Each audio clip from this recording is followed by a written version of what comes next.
Welcome back, you beautiful people, to another Age of Mythology Retold match. In this match, it's going to be featuring myself versus Eno, playing as Gaia, and I will be playing as Loki. And I'm trying out a strategy, a concept build, not like a hardcore build order, but more of like a conceptual theory on basically what to do regarding playing as, here, let me do revealed here, playing as Loki.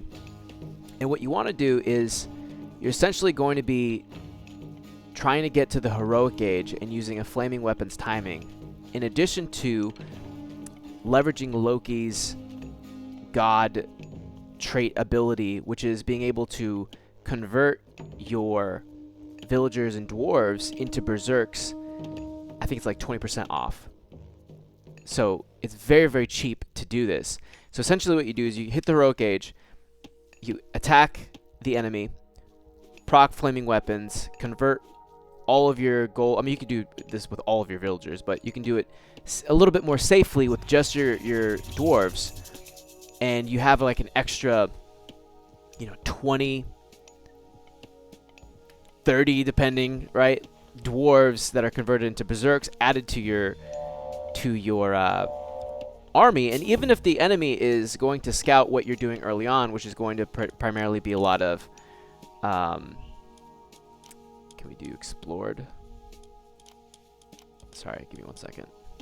Even if the enemy is scouting what you're doing, and in my case, playing as Loki, there's going to be raiding cavalry and Herser. So he might be going for, as Gaia, Ballista and Murmillo. Murmillo to kill the raiding cavalry, which I want to say, does it show me where this is? No, it doesn't. Is it on the fucking, I'm gonna get there. Wait, no, back one. Shit. Great Hall. Raiding cavalry. Cavalry, right, okay. So, Murmillo and Ballista, and that's exactly what you're gonna see Gaia here do. Is making a lot of those to counter.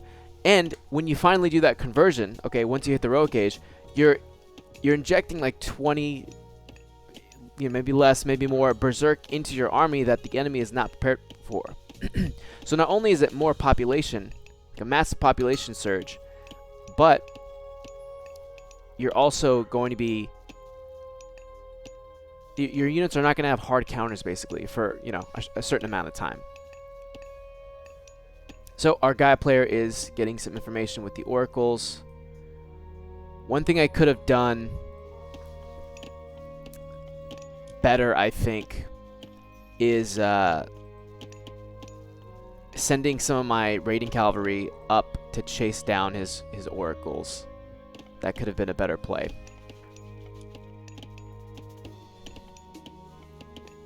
So getting just enough to get some good food income going. Just enough to get some wood going, and then the rest primarily going to be dwarves.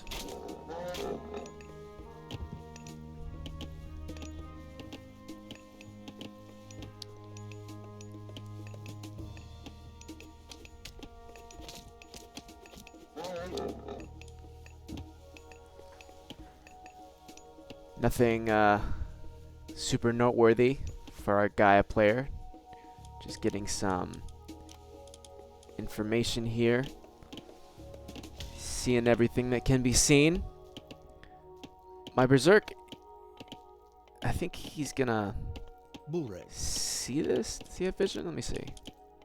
Yeah, he has vision. Okay.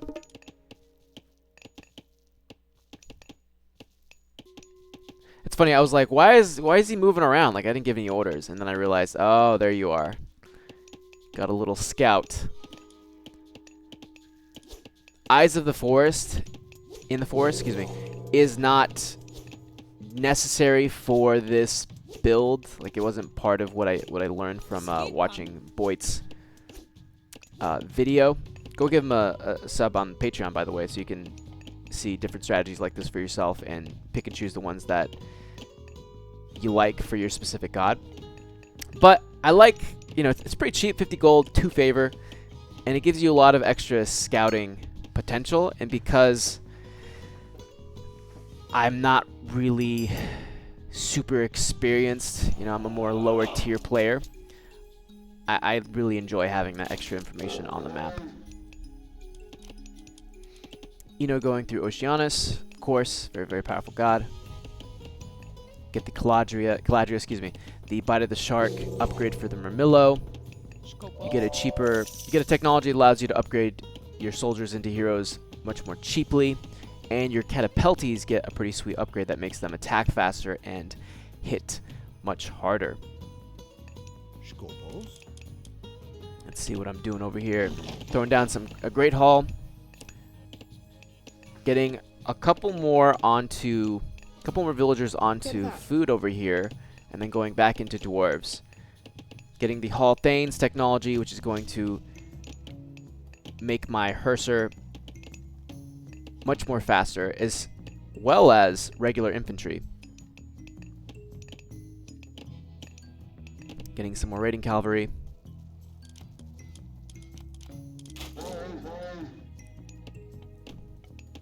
Friend here is getting a counter barracks and a military barracks.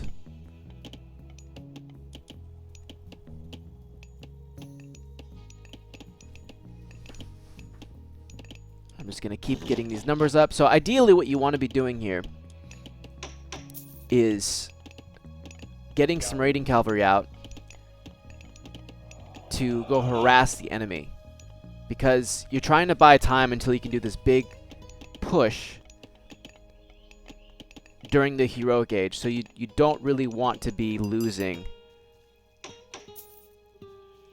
units. You don't want to be losing your raiding cavalry. You don't want the enemy to attack you. You want to keep them on the back foot. And that's kind of what's already happening because he's Gaia. I wouldn't say Gaia's an aggressive god traditionally. I think the other gods are more aggressive. But he's putting up walls, kind of staying inside his base. I've seen this, by the way, because I have a spy here. So I know he's kind of hunkering down, which is good for me.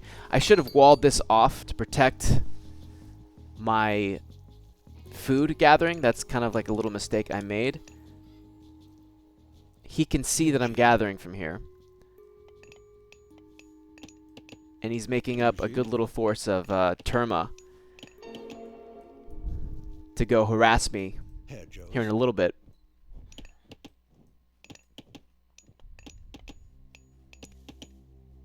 He's done a pretty good job walling his base off. I suppose I could have taken my raiding cavalry back here, been a little bit more proactive, but God, like a lot's happening. Lots happening. I know it doesn't seem like a lot's happening, but buttons are being pushed here. So now I'm like, okay, let me go do something. Yo. Whilst still, okay, now I'm going up through Bragi. So advancing to the heroic age. Our red Gaia, Eno, is gearing up to go harass my units here. And he's just continuing to pump out Terma and Murmillo. And he doesn't have Bite of the Shark, it doesn't look like. Getting my copper armor, copper weapons, as well as the Dwarven breastplate, which makes Berserks... Whoops, can I get more information there? More resistant to hack attacks. There we go. Alright, this little raiding party's going to come up here. So, I'm about to pop into the heroic age. And I'm now seeing, like, okay, this isn't going to do much. I'm going to back off very quickly here. But I see that he's attacking me here in a second.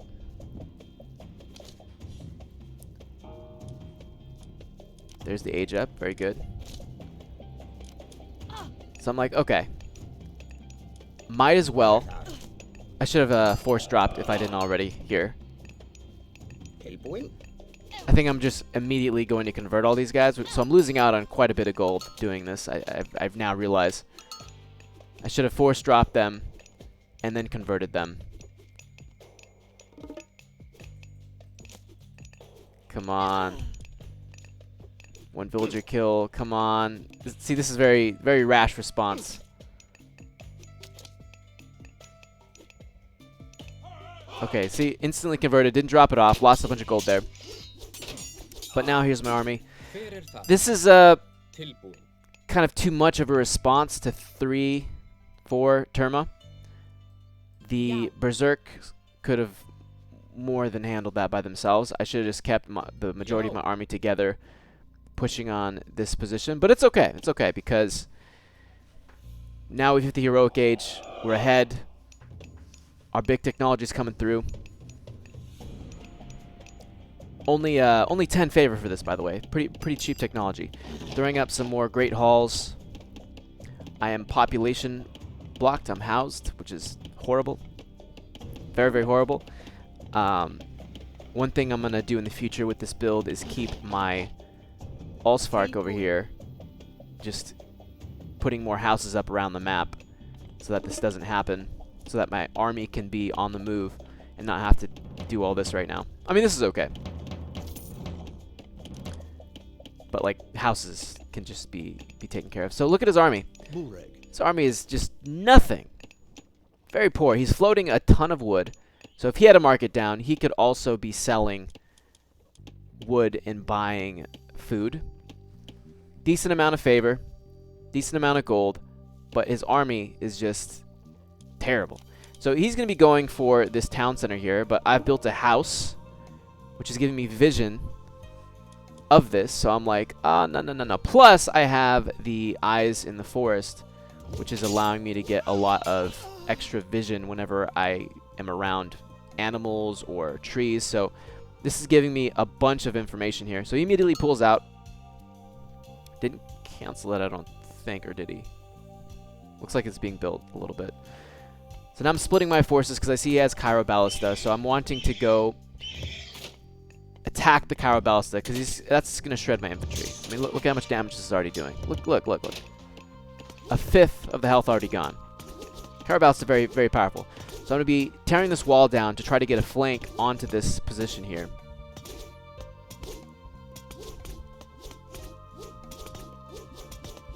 I see he's bringing up the Behemoth, so I put my Herser in there.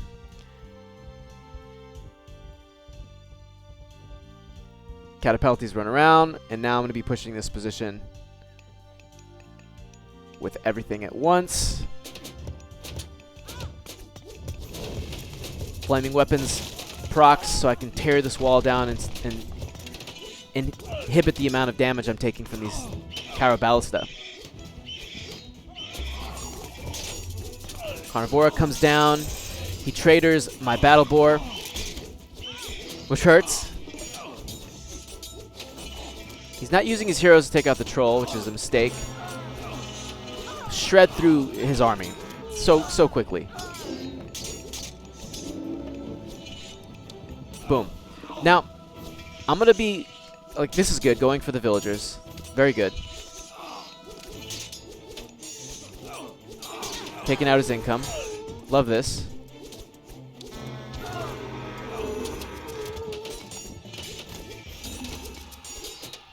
Now I kind of stay here for a little bit, which is a mistake. I think I should have pressed up more and immediately attacked the town center, like, as a priority, which I'm going to do now.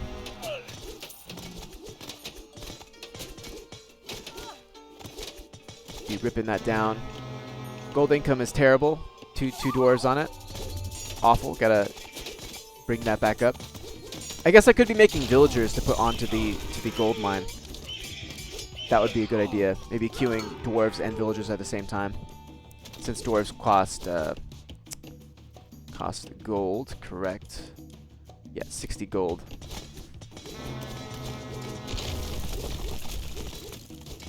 So I know he has this because I have a house here. So what I should be doing is immediately going up and attacking that. This is kind of just a waste of time. Make sure you can make more soldiers, but the most important thing is to just take out his town centers. And be looking for where his villagers are. So we got some over here. A bunch of, like, I could be raiding the shit out of this. Like, I know he needs gold, so gold starving should also be a priority that I'm not really focused on. Still got his Terma over here. So these are the big targets that I could have taken my raiding cav. How many do I have left? 7? Yeah, that's perfect. Gonna take my raiding cav and split them off because they're slow right now traveling with this whole group. Just had them scout out all the gold mines. Because I know where they are, thanks to Eyes in the Forest and my earlier scouting. I know where all the gold mines are. So I should be looking around this area for resources. Citizens on resources that I can raid. Getting the Catapultis upgrade, that's what I was talking about earlier. It's very nice. So now I'm like, okay, this is a waste of time. Let us go take out his next town center. And while I'm doing this, I'm also preparing to gear up for a Fimbulwinter, just to, you know, hammer the last nail into the coffin. This would have been sped up if I was also making villagers. Look how much food I have. I could easily be double producing a villager than a dwarf, you know, auto-queuing both, villager than a dwarf. That would have helped a lot, I think. Bust through here. Come in. But game's over. He's going to resign very soon here. And what a cool strategy. Shout out to Boit. Thank you for this recommendation. He traders a troll. Love that. Splitting my Hersar off to take care of that. Kind of work comes down. Prioritizing that. Because I can hit multiple people. Boom. And that's it. GG's to Eno. And before we close out here, I just want to give a big shout out to all of my patrons. Thank you guys so much for watching and supporting the channel. You guys are awesome. Let's look at the timeline real quick. How do we filter? Okay, military value. Let's do resources. So he's ahead for a while in resource. I mean, there's a spike there, but he's ahead for a while in resources. And let's look at the ages. Can we see that? Toggle. Oh yeah, it's number 3. So here, that's where I would just have this massive spike in military power. Like, look, that's purely from converting Allspark and using that flaming weapons timing. And if you don't buy myth units,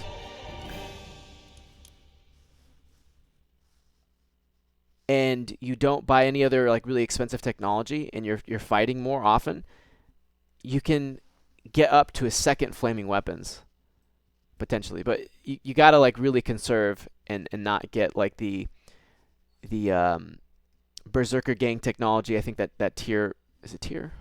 Who the fuck is this guy? Yeah, that tier offers no battle board, no other myth units, because your soldiers and Hersar are going to be spawning myth units, so you don't really need them. And if you just conserve the favor, you can get possibly another one. But what a great game. A lot of lessons learned. Make sure I'm raiding the villagers with the raiding cavalry, being more proactive with that. Militaries being too idle. That's something that is a reoccurring pattern in my matches. But I think this was a great execution of the strategy, and I'm excited to keep refining it.